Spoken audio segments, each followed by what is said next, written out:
Existe uma pergunta que o povo judeu carrega há milênios. Uma pergunta que atravessou o Egito, o deserto, atravessou os campos de concentração, atravessou décadas de reconstrução e que ainda hoje não tem uma resposta definitiva.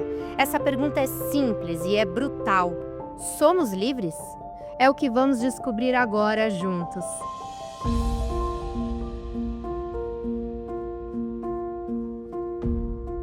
Toda família tem uma história que não pode ser esquecida.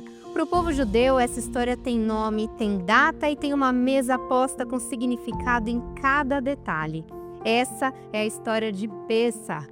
Pessah é o feriado mais antigo mencionado na Torá. Ele comemora a libertação do povo judeu da escravidão no Egito, e não como algo que ficou no passado. A Agadá diz com clareza: toda geração é obrigada a se ver como se ela mesma tivesse saído do Egito. Temos o Seder, palavra hebraica que significa ordem, uma refeição com 15 passos obrigatórios conduzida pela Agadá. No centro da mesa está a Keará. Cada item que aparece nela não é decoração, é memória, é ferida, é resistência. O maror, as ervas amargas, representa a dor da escravidão. A matzá, o pão sem fermento, representa a pressa de quem parte em busca da liberdade. O haroset, mistura doce com frutas e nozes, lembra o barro com o qual os escravos construíram o Egito. Doce por fora, pesado por dentro. E o carpaz, mergulhado em água salgada, evoca as lágrimas derramadas durante o cativeiro. Antes do feriado começar, o hametz, todo alimento fermentado, precisa ser retirado da casa. O ensinamento é profundo. O hametz simboliza o orgulho, o inchaço do ego. Limpar a casa é também limpar a alma. Mas celebrar a liberdade em 2026 não é simples e os fatos provam isso. No Egito, o faraó não começou pela violência, ele começou pela narrativa. O livro do Êxodo conta que o faraó disse ao seu povo: o povo dos filhos de Israel é mais numeroso e forte do que nós. Primeiro veio o medo, depois veio a desculpa e então veio a perseguição. 3.300 anos depois, o roteiro é o mesmo. Antes de cada ataque, antes de cada incêndio, antes de cada emboscada, há uma narrativa que desumaniza, que aponta o judeu como inimigo, que transforma uma pessoa em alvo. No Egito, os escravos foram proibidos de descansar, de celebrar, de ser o que eram. Hoje, celebrar também virou alvo. Em dezembro de 2025, durante uma celebração pública de Hanukkah em Bond Beach, em Sydney, na Austrália, um atentado matou 15 pessoas e deixou mais de 40 feridas. O pior ataque antissemita da história do país. 15 pessoas mortas numa celebração de luz. No Egito, os judeus foram forçados a construir as cidades do faraó com as próprias mãos e ainda assim eram vistos como uma ameaça. Quanto mais cresciam, mais eram oprimidos. Hoje, quanto mais os judeus constroem comunidades, países, democracias, mais o ódio cresce junto.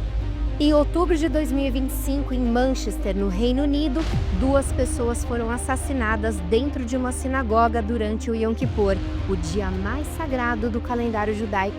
O primeiro ataque antissemita letal registrado no país desde 1984.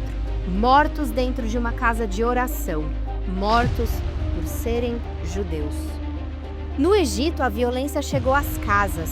Na noite das pragas, os judeus foram instruídos a marcar as ombreiras das portas com o sangue do cordeiro e não sair, porque lá fora a morte rondava. Na Pensilvânia, a casa do governador Josh Shapiro, que é judeu, foi incendiada. A data escolhida pelos autores, logo após o Seder de Pessah, o feriado da liberdade transformado em alvo. No Egito não havia fronteira segura. A perseguição seguia o povo aonde quer que fosse. Nos Estados Unidos, em maio de 2025, 2 funcionários da embaixada israelense foram mortos a tiro em Washington. E o Brasil, que se diz ser plural e democrático? em março de 2026, em Itacaré, na Bahia. Um protesto transformou-se em confronto direto com turistas israelenses. No Brasil, em 2026. A Haggadah diz que em cada geração há quem se levante para nos destruir. Não é metáfora, é notícia. Esses não são números, são nomes, são famílias, são comunidades. 30 séculos depois do Egito, o roteiro mudou, o ódio não. E é exatamente aqui que o Pessach fala mais alto, porque o Seder não foi criado para um povo que já era livre, ele foi criado para um povo que aprendeu na pele o que é a escravidão e que decidiu, geração após geração, não deixar o ensinamento morrer. No Egito, tentaram eliminar o povo judeu pelo trabalho forçado. Não conseguiram. Tentaram pelo medo. Não conseguiram. Tentaram jogando crianças no Nilo. Não conseguiram. E tentam hoje, pelas redes sociais, pelas sinagogas de Manchester, pelas comemorações em Hanukkah em Sydney. Ainda não conseguiram. A Haggadah manda que a história do Êxodo seja contada como se fôssemos nós mesmos os que saímos do Egito, não como memória, como experiência presente e como urgência. E talvez seja exatamente isso que esse momento exige. Não esperar que o mundo mude primeiro, não pedir permissão para existir, não deixar que o medo apague a mesa, apague a vela e apague a história. No Egito, os judeus fechavam as portas com medo na noite das pragas. Hoje, no Seder, nós as abrimos. Abrimos para Eliyahu Hanavi. E ao abrir essa porta, estamos dizendo: a história ainda não acabou e a redenção ainda está por vir. E nós ainda estaremos aqui quando ela chegar. Então, qual é a resposta para a pergunta que não pode ficar no silêncio? Não. Ainda não somos completamente livres, mas continuamos nos sentando à mesa, continuamos acendendo as velas, abrindo a porta, continuamos contando a história e continuamos sendo nós. E isso, como foi no Egito, como foi em cada geração que tentou nos calar, já é, por si só, um ato de resistência. Pessach Sameach, um Pessach alegre e cheio de significado para toda a comunidade judaica do Brasil e do mundo. Aqui no Shalom Brasil acreditamos que contar essa história é também parte da nossa liberdade. 30 anos contando e vamos sempre continuar.